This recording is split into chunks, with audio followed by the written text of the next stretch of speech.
Welcome to Learn It, a series of digital scrapbooking tutorials by Studio Wendy at Scrapbook Graphics.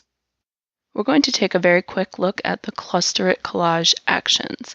In this set, you can choose from a number of different arrangements using 3, 4, 5, 6, or 8 photos.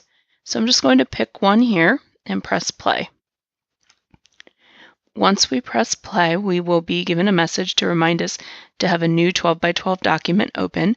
Just press continue, and then we'll be prompted for our first photo.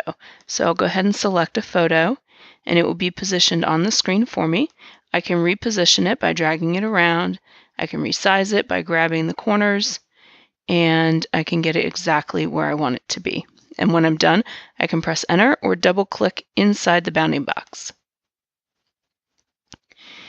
If you place a photo and it doesn't end up where you want it on the screen, that sometimes happens when you're using photos that may differ in pixel dimensions from the ones that I used. You just need to drag it into position where you want it.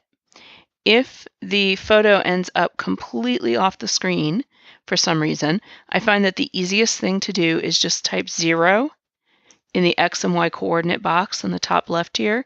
That will bring it up onto the screen to where you can grab it and drag it over. You may not see the photo because it's clipped to the box over here, but you will see the bounding box. So you can easily grab it at that point and drag it back onto the screen where you need it to be.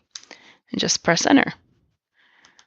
We're going to be prompted for 2 more pictures, and we'll go ahead and position those. And there we go, we have our collage. And from here we can select all the layers by holding down the Shift key on the Layers panel and grabbing our Move tool, which is V on the keyboard, and we can go ahead and drag them around the layout wherever we want them to be if we want. Those are the Cluster It Collage actions. Thanks for watching this episode. If you have any questions, you can email me or contact me through my website at www.wendyzinescraps.com. Thanks for watching this episode of Learn It.